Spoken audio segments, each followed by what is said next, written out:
I can't believe it. My son is playing? In a mansion surrounded by silence and solitude, a millionaire widower lived alongside his young son, a boy who hadn't smiled since the day his mother died. 2 years of endless grief. 2 years of watching his child become a ghost of himself. Money couldn't fix what was broken. The millionaire hired the most recommended nannies, brought in child psychologists, specialists in childhood trauma. None of them could reach the boy. He would sit for hours staring out windows, clutching his mother's photograph, tears silently falling. The father felt helpless, all his wealth, all his power, and he couldn't give his son joy again. Then, one Tuesday morning, everything changed. A new housekeeper arrived, a woman in her early 30s named Elena, wearing a light blue and white uniform. But it wasn't her uniform that stood out. It was her smile, genuine, warm, completely unforced. As she worked, she hummed softly, old songs from her countryside childhood. She moved through the cold rooms with a lightness that seemed to carry sunshine. Elena noticed everything. The photographs of the boy's mother placed like shrines, the small boy who would peek at her from doorways, curious but cautious, like a wounded animal. She didn't push. She simply smiled at him, said good morning, told him stories about growing up in a small village in the Northeast, never expecting answers, just offering her presence. Days passed. The boy started staying in rooms where Elena worked, watching her. She talked to him as she cleaned, sharing stories about children playing in streets until dark, about simple life full of laughter. The millionaire remained unaware until one Friday afternoon. Returning home early, he heard something that froze him in his tracks. Laughter, his son's laughter. He followed the sound to the living room and stopped completely. Elena was on her hands and knees on the Persian rug, her cleaning supplies forgotten. His son sat on her back as she pretended to be a horse, making neighing sounds and trotting around the room. The boy was giggling uncontrollably. "Faster, horsey, faster!" the boy shouted with pure excitement. "Hold on tight, little cowboy!" Elena called back, laughing. The millionaire stood frozen, tears streaming down his face.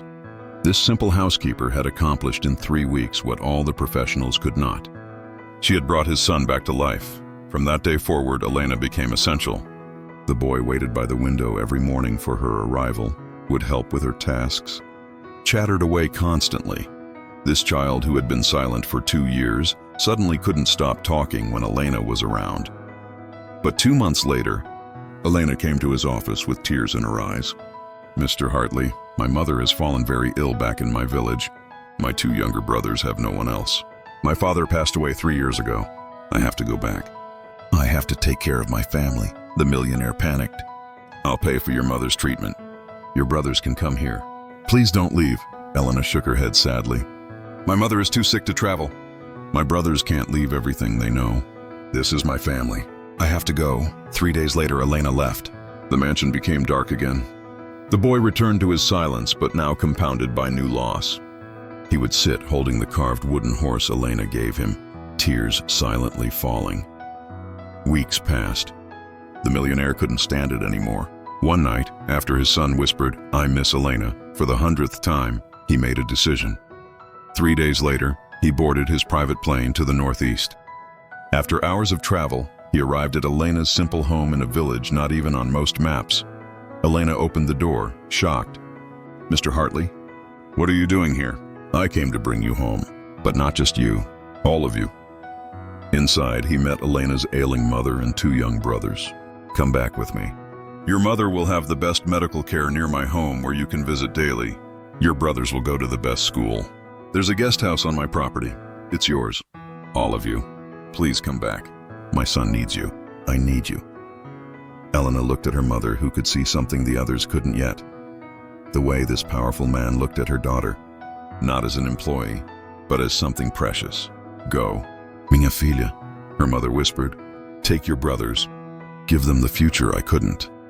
2 weeks later, Elena returned with her whole family. Her mother received treatment that miraculously improved her condition. The brothers enrolled in school. 3 boys ran through the gardens, filling the house with chaos and joy. But something else was growing. As months passed, the millionaire and Elena spent more time together. Conversations about the boys evolved into deeper talks about loss, hope, and life's strange paths. 6 months after her return, they stood together in the garden watching 3 boys play soccer in fading sunlight. "He's happy again," the millionaire said softly. "You gave that back to him." "To both of us," Elena smiled. "He gave us a new life too." The millionaire spoke again, vulnerable. "Elena, I've fallen in love with you. Not because my son loves you, but because you're the strongest, kindest person I've met. Because when I think about the future, I can't imagine it without you."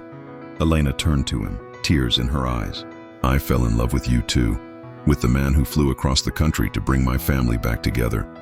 You showed me that not all wealthy men forget what truly matters."